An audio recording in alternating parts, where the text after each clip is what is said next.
وایره سره دې زړه سره اشهد ان لا اله أشهد أن لا إله الا الله إلا الله واشهد وأشهد ان محمدا أن محمدا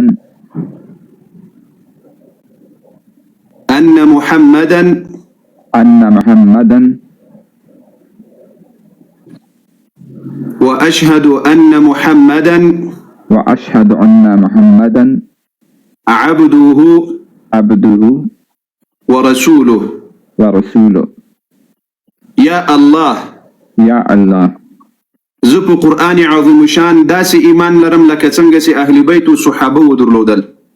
زه قرآن پاک باندې داسې ایمان لرم چې څرنګه اهل بیت او صحابه ودرلودل. او صحابه ور باندې لیدل. زه بیزاره یم له هغه چانه زه بیزاره یم له هغه چانه چې قرآن ته تحریف سوی کتاب وایي. ته قرآن ته تحریف شوی قرآن کتاب یایي. زه له هغه کسانو نه بیزاره یم زه هغه خلکو نه بیزاره یم چې هغه صحابه وته څوک صحابه ته او امهات المؤمنین وته او امهات المؤمنین ته توهین او سپکاوی کوي. توهین او سپکاوی کوي. الله دې راضي سي الله دې راضي شي له ابو بکر له ابو بکر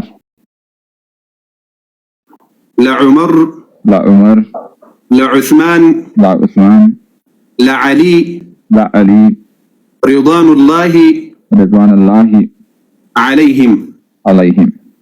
الله دې له عائشه رضی الله عنها راضي سي الله دې حضرت عائشه رضی الله عنها راضي شي چې د مؤمنانو مور ده چې د مؤمنانو مور ده.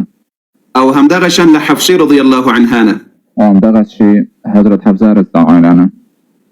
یا رب العالمین یا رب العالمین ما ته د اهل بیتو پیروي را نصیب کړي دي حقیقي اهل بیتو ما د اهل بیتو پیروي نصیب کړي د حقیقي اهل بیت علیه السلام او د صحابه او د صحابه.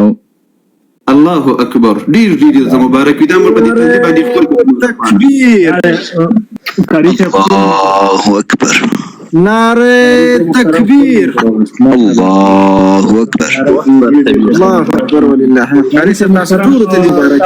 ډیره مننه. او زه څلور میاشتونه دی حالت باندې لګیا یم کار پې کوم لګیا یم. اکبر الله اکبر. یا رب العالمین د غرور ته استقامت ور نصیب کړي. الحمدلله هیڅ څوک دی له لاسه ورنه کړل. اهل بیت هم دي تاسو ول صحابه هم دي تاسو ول امهات المؤمنین هم دي تاسو ول. تر اوسه یوازې اهل بیت درته مخکې کول نه خیر. اوس اهل بیت په حقیقي معنا دي ورور سول. صحابه دي وګټل امهات المؤمنین دي وګټل په قرآن دي عقیده هم داسې عقیده سوه ځکه دې تاسې کتابونه قرآن ته تحریف سوی کتاب وایي. ډیر ډیر دي درته مبارک وي. ډیر ډیر دي درته مبارک وي. ما اواز اوري د ملګری در سره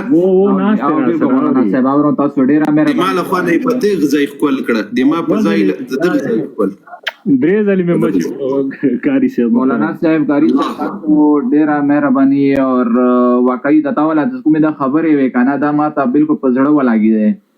کني واقعي ځ خپل استاد پاتې شوم پاکستان د شیعو مدرسو په سر نکوي مدرسې کې زه خپل استاد پاتې شوم. د ما پلار څه کوم دی ورته اجر